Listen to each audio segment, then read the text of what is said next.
Movement is medicine, believe me, just trust. Your hot date will love if you know how to thrust. All right, let's start with why I've moved locations from where I was before to why I'm thrusting on my bench now.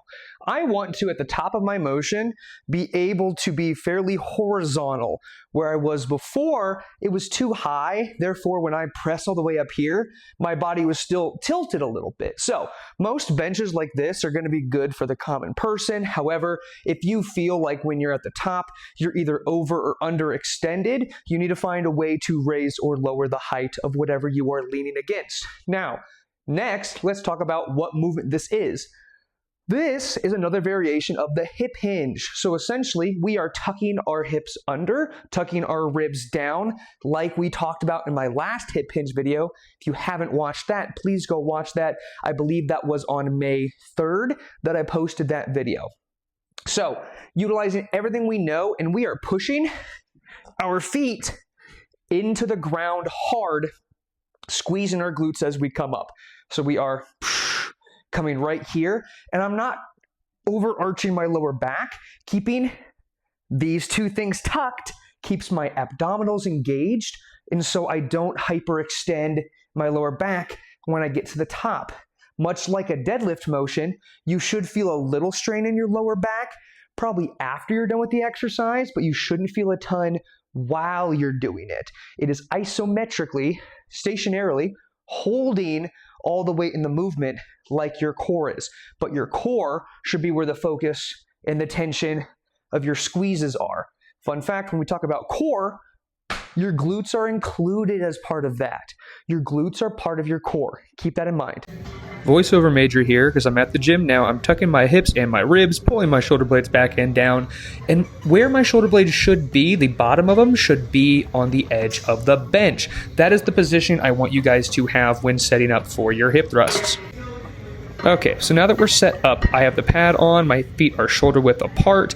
I am going to allow my torso to move forward and then back a little bit as I push my hips through because my core should be tight, meaning my lower back shouldn't be loosey-goosey and bending either direction as I go. So my torso will stay strict and tight, but that means it's going to move forward and backward just in a nice tight position as I'm pushing my hips through, and I'd recommend a pause at the top to get the best engagement from your glutes.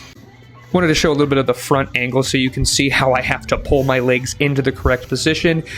It's got to be a really tight position to do this effectively. So the barbell hip thrust is not going to be what a lot of you want to do. You can do them without weight. You can do them with kettlebells and dumbbells. I'll go over those in a bit. But now you can see I am pushing through my heels and my glutes. I am letting those glutes stretch on the way down, keeping a nice slow position. And then I'm popping through my heels and those glutes on the way to the top. I am exhaling at the top of the motion or on my way to the top of the motion. And I'm breathing in as I'm going down and or if I rest at the bottom a little bit. You want to get as much of a stretch as you can as you're going down, so you want to try to get the bar all the way back to the ground if you can. I would want to use this bench to do my normal hip thrust, but it is not bolted to the ground. With the weight I'm doing, I move the bench. So for these lighter weights, I'm showing you that you can use a dumbbell and you can place it across, or to get a better stretch, you can place it vertically and just move it like you see a little bit, but make sure you're not moving it and holding it with your arms. You're letting the weight fall into your legs and your hips. It's a bit more awkward and it's not going to be as effective as super heavy hip thrusts. However, whatever's more comfortable will work for you best. Wanted to go ahead and show you guys a single leg variation as well. It requires a little more balance, and you'll notice that I'm not getting as deep of a stretch. It's a bit harder when you're a bit lopsided with your center of gravity, but these are still a fantastic variation to get as much as you can out of the movement, especially if you want to see if one leg is stronger than the other, or if you just don't have super duper heavy weights and want to challenge yourself by using a little bit of weight one leg at a time. And that's all I've got for you guys today.